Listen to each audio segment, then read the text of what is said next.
चलिए दोस्तों, आज हम ज्योग्राफी का एक ऐसा टॉपिक देखते हैं जो बहुत इंटरेस्टिंग है। क्या है? लेयर्स ऑफ एटमॉस्फेयर, यानी कि हमारा एटमॉस्फेयर का कितना लेयर है। ये एग्जामिनेशन पॉइंट ऑफ व्यू से भी बहुत इंपॉर्टेंट है, क्योंकि कभी कभी एग्जाम में 1-2 मार्क्स का क्वेश्चन आ जाता है। तो चलिए देखते हैं। सबसे पहला क्या है, जो हमारा एटमॉस्फेयर है उसका सबसे जो पहला लेयर है उसे हम लोग क्या कहेंगे? ट्रोपोस्फियर। चलिए हम एक पिक्चर से इस चीज़ को समझते हैं, एक फ़ोटो से। देखिए यहाँ पर इस तस्वीर को देखिए, यहाँ पर देखिए जो हमारा सबसे अर्थ ये है, हमारा अर्थ है। अर्थ के जस्ट ऊपर जो लेयर होगा, जस्ट ऊपर, जिसका किलोमीटर 0 to 12 किलोमीटर ही होगा। ठीक है, जस्ट अर्थ से 12 किलोमीटर की दूरी पर जो ये लेयर होता उसे हम क्या कहेंगे? ट्रोपोस्फियर। ट्रोपोस्फियर वो लेयर है जहाँ पर वेदर होता है। वेदर में क्या क्या चीज़ होगा? Cloud formation. ट्रोपोस्फियर जो लेयर है वहाँ में क्लाउड फॉर्म होएगा, बर्ड्स उड़ेंगे, ये बहुत सारा चीज़ ट्रोपोस्फियर में होगा। ठीक है, इसका एक इम्पॉर्टेंट चीज़ क्या है? Temperature decrease with height.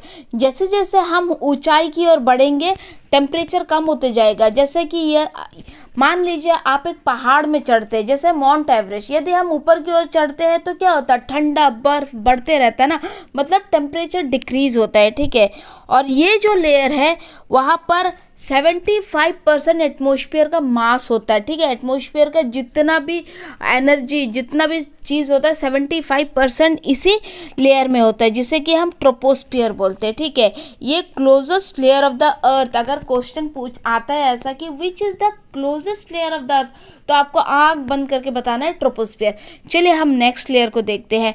Next layer troposphere के बाद हमारा कौन सा है?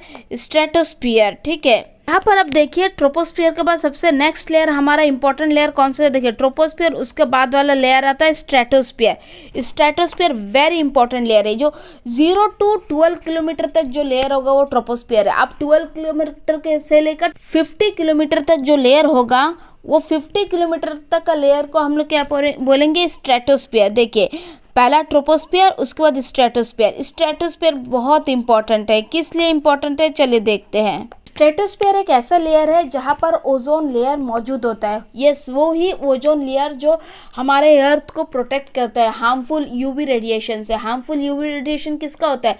सूरज का हार्मफुल यूवी रेडिएशन से हमारे अर्थ को जो प्रोटेक्ट करता वाला लेयर है उसे ओजोन लेयर बोलेंगे, और वो ओजोन लेयर स्ट्रेटोस्फियर में प्रेजेंट होता है। ठीक है, और जो कमर्शियल एयरक्राफ्ट यानी कि फ्लाइट, हम चढ़ते हैं ना हवाई जहाज़ स्ट्रेटोस्फियर से गुजरता है।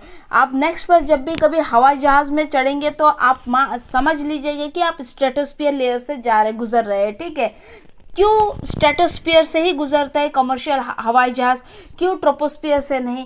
क्योंकि ट्रोपोस्फियर में most of the weather activity होता है, जैसे कि बादल, ठीक है, क्लाउड फॉर्मेशन, बारिश आना। लेकिन स्ट्रेटोस्फियर में ऐसा कुछ भी एक्टिविटी नहीं होता वेदर फॉर्मेशन का। तो स्ट्रेटोस्फियर मोस्टली काम होता है, एकदम काम यानी कि एकदम शांत होता है, और शांत इन्वायरमेंट ही ज़रूरत है कमर्शियल एयरक्राफ्ट को फ्लाई होने के लिए। ठीक है, अदरवाइज इंसिडेंट होने का चांसेस बढ़ जाता है। तो स्ट्रेटोस्फियर वो लेयर है जहाँ पर कमर्शियल एयरलाइन फ्लाई करता है। और दूसरा सबसे इंपॉर्टेंट क्या है? इसी लेयर में ओजोन लेयर प्रेजेंट होता है। और ओजोन लेयर क्या है? जो हमारे अर्थ को सूरज के हार्मफुल यूवी रेडिएशन से प्रोटेक्ट करता है। ठीक है, और ये जो लेयर है यहाँ पर जैसे जैसे हम ऊपर की ओर बढ़ते रहेंगे हमारा टेम्परेचर इंक्रीज होता रहेगा। ठीक है, क्यों इंक्रीज होता है? क्योंकि इस लेयर में ओजोन लेयर प्रेजेंट होता है। और ओजोन लेयर क्या होता है? गर्मी को खींचता ना अपने ओर, ऑब्जर्व करता अपने ओर। तो ये क्या? सूरज की रोशनी को, सूरज की जो गर्म है उसको अपने ओर ऑब्जर्व करेगा। इसी वजह से इस लेयर में जैसे जैसे हम ऊपर की ओर जाएंगे टेम्परेचर इंक्रीज होता रहेगा। ठीक है, इसके बाद नेक्स्ट लेयर देखते हैं स्ट्रेटोस्फियर के बाद मिसोस्फियर। आप देखिए मिसोस्फियर 50 to 85 किलोमीटर के भीतर का जो डिस्टेंस है उसको मिसोस्फियर बोलते हैं। ठीक है, इसे भी हम लोग देखते हैं। चलिए मिसोस्फियर पहला है ट्रोपोस्फियर, स्ट्रेटोस्फियर, मिसोस्फियर। अब मिसोस्फियर का इंपॉर्टेंस कैसे है हम ये चलिए देखते हैं। मिसोस्फियर का ये coldest layer of the atmosphere, atmosphere का सबसे कोल्डेस्ट मतलब ठंडा लेयर है, ठीक है।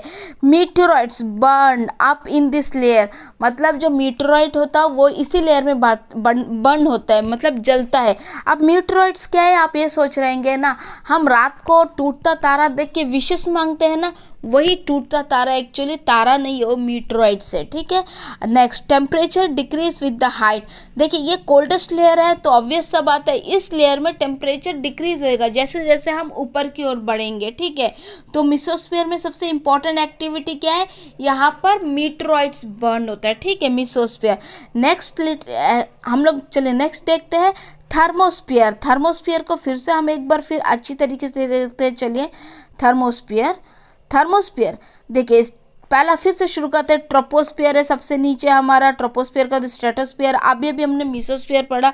अब थर्मोस्फीयर, थर्मोस्फीयर का सबसे इंपॉर्टेंस क्या है और वो कहाँ से लेयर शुरू होता है, अराउंड 85 to 600 किलोमीटर, मतलब बहुत लंबा लेयर है, बहुत लंबा है, ठीक है। इस मतलब थिकनेस है लेयर का बहुत ज़्यादा है, बहुत थिकनेस है, 85 to 600 किलोमीटर का बीच का जो लेयर होगा उससे क्या कहेंगे, थर्मोस्फीयर। और इस लेयर पे टेम्परेचर इंक्रीज होगा, बहुत ज़्यादा इंक्रीज होने लगेगा, ठीक है।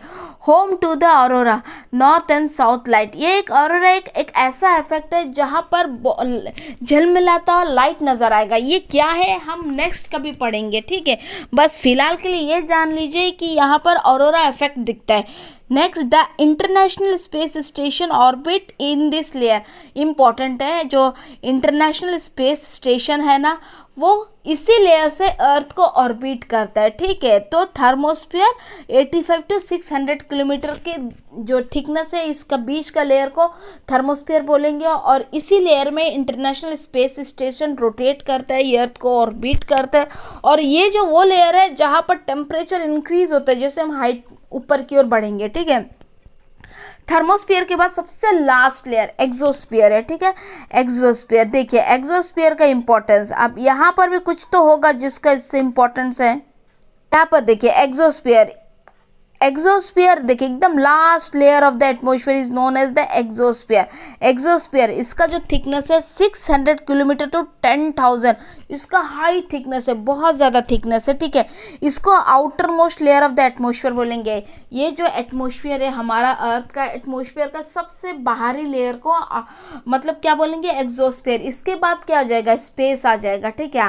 एक्सोस्फीयर के पास merge into the outer space. देखिए एक्सोस्फीयर के बाद आउटर स्पेस आ जाएगा, स्पेस एकदम खुला मैदान मान लीजिए, ऐसा तो मैदान तो नहीं है मतलब खुला एरिया, स्पेस जो होता, ठीक है। Contain very thin air because of presence of hydrogen and helium. क्या है इस लेयर में जो हवा है ना बहुत थिन होता है, बहुत पतला, क्योंकि सिर्फ हाइड्रोजन और हीलियम गैसेस ही मौजूद होता है इस लेयर में, ठीक है। और जो सैटेलाइट होता है, सैटेलाइट इसी लेयर में ऑर्बिट करता है, ठीक है।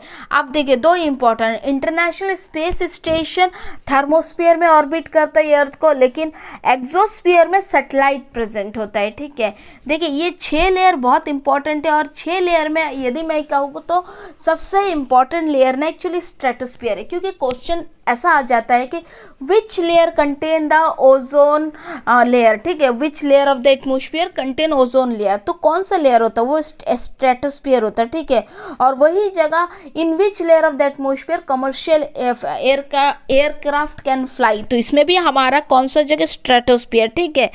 तो वेरी इंपॉर्टेंट है ये टॉपिक। तो नेक्स्ट क्लास में हम मिलेंगे कुछ नए टॉपिक के साथ, तो तब तक के लिए चैनल में जुड़े रहें। वीडियो अच्छी लगी तो लाइक और शेयर ज़रूर करें और चैनल को सब्सक्राइब ज़रूर करें। देखिए आपका सब्सक्रिप्शन ना हमें मोटिवेशन देती है ऐसे और भी वीडियो लाने के लिए, और हम कोशिश करेंगे कि आपका जो रिक्वायरमेंट है उसे फुलफ़िल कर सके और आपको हमारा कॉन्सेप्ट काफ़ी अच्छी तरीके से समझ आए। Thank you.